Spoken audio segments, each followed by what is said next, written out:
On the morning of the 14th of December 2025, the Prime Minister, Keir Starmer, confirmed that his government has formally approved a new state pension increase, a decision that has immediately drawn national attention because of its scale, timing, and the unusually transparent explanation provided alongside it.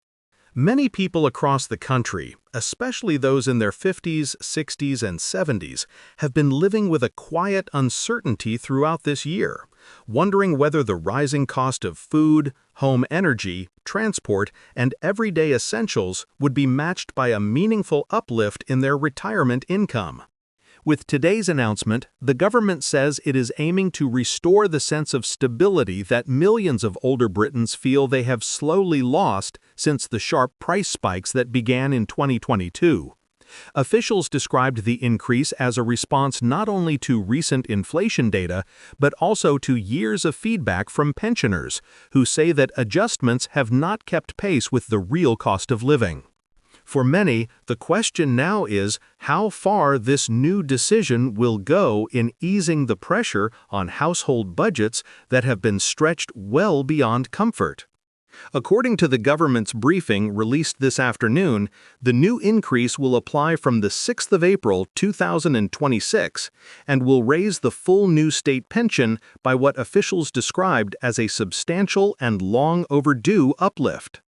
While the exact amount will be finalized once the Office for National Statistics issues its confirmed inflation figure on the 22nd of February 2026, early estimates shared today suggest that the weekly rate could rise by an amount equivalent to between £900 and £1,100 per year for those receiving the full entitlement.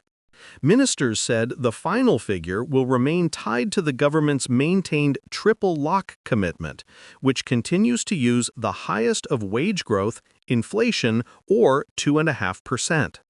What set today's statement apart, however, was the Prime Minister's unusually blunt acknowledgement that even with recent inflation settling to what the Treasury calls a steadier and more predictable path, many older people are still struggling to keep pace with essential spending.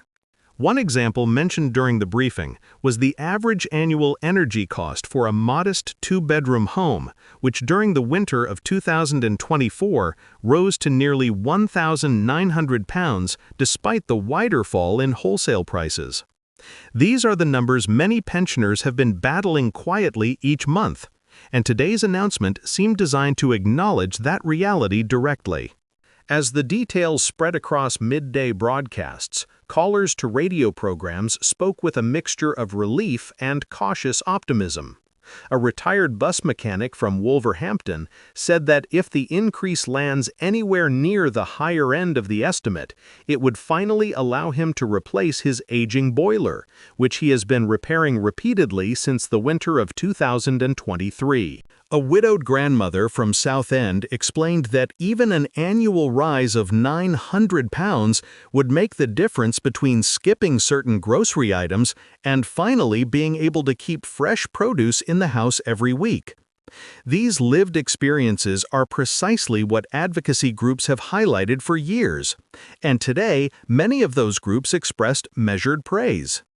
Age-focused charities noted that while the increase moves the needle in the right direction, it must be paired with longer-term reforms to ensure that future pension adjustments reflect real-world living costs rather than simply headline figures.